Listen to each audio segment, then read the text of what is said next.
Hello everyone, it's Simon here with a review of Doughlings Invasion. Doughlings Invasion is a Space Invaders type game that's available on PlayStation 4 as you see on your screens, but also Xbox One, Nintendo Switch and PC. The game was sent to me for review by the developer, so thank you very much for that, but it doesn't sway my judgment in any way whatsoever. I do really appreciate it when developers reach out. As I say, this game is Space Invaders, and it's a second Doughlings game in the series, and each one seems to be taking an arcade classic and re-updating it and reinvigorating it for today's consoles. And that's fabulous because I really like the way how Doughlings do their what I call the Worms aesthetic, which is bright, colourful, bold, big graphics that are cute but deadly all at the same time, with a little bit of like winky British humour is what I call it, and Doughlings do that quite nicely. The game itself is really slow paced initially, and I'm going to try and explain this as I go along, because the first couple of levels that you play in Doughlings Invasions, you kind of go, is that it? But it very quickly ramps up the difficulty level after the first 3 or 4 levels, and then you start to understand why the game is much slower than a lot of its contemporaries. Doughlings Invasion is all about precision, and that's the distinction that it has got between a lot of these like almost bullet hells where you can hold down the shooting button and hope for the best.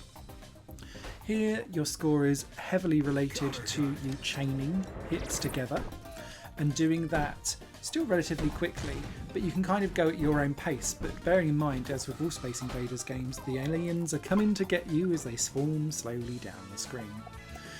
Alongside that, as the aliens get more increasingly difficult and doing more things, they'll start to shoot more bullets at you, and whilst you'll have shelters underneath initially to try and shelter you from that, although they do disintegrate not just with their fire but with yours as well, so I generally found that they didn't stay around for very long, you'll also find that you've got lots of power-ups involved in the game that are pretty much given to you by collecting tokens for A, your high score, but for B, shooting the motherships that swarm across the top of the screen and are like giant octopuses. Think of it, if you've played the original Space Invaders, it's the UFO that goes across the top essentially. What those power-ups do as you continue through the game is give you a variety of different abilities and costumes to kind of dive into. So Morpheus, who you play as, initially has like just a normal shot, and you can kind of get that to double its power up and all of that kind of stuff, and it has its own special that when you hit initially 10 enemies in a row with 10 shots in a row, you'll get the spotlight on you, and then you can do like a special move for a few turns and you can power those up. Eventually though, you'll get other suits, and one of them will allow you to do a really handy laser beam that will shoot up several layers, so that's kind of handy for doing stuff. And then there's like the shotgun, which allows you to ricochet off the sides of the levels, which is also really helpful. And the reason why that all comes really neatly into play is because the different aliens will start to do different things, like shooting bombs out diagonally or dropping mines down on the floor that you'll have to kind of run into and then run away from before they explode, or just fall directly like a drill out from the sky and potentially catching you out.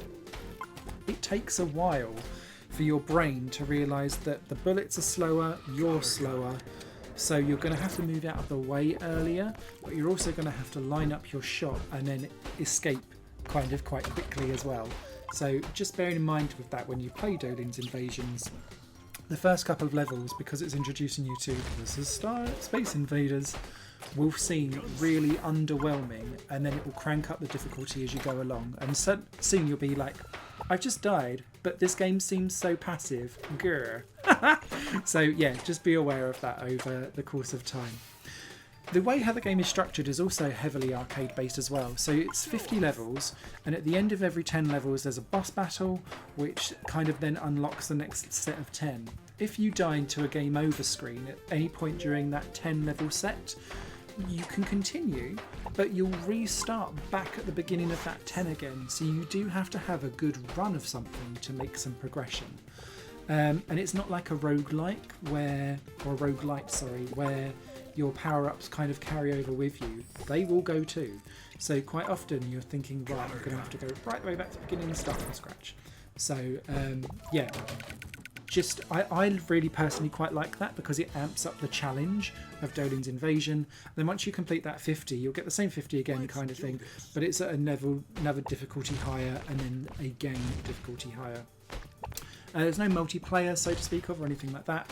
It is purely a single player experience, but yeah, it's a nice little update of Space Invaders. It's not going to break anyone's like mould and be like the shock game of the year or anything like that. What's here is done really, really well. And yeah, I think for me, if you've not bought either of the Doughlings games, they're out on a package deal. That would probably be the best way to go and grab them at present, because both offer slightly different gameplay, but in the same aesthetic and world. So yeah, Doughlings Invasion out now. If you've got any comments or questions, leave them down below and I'll get back to you on them. But for now, happy shooting. Bye for now.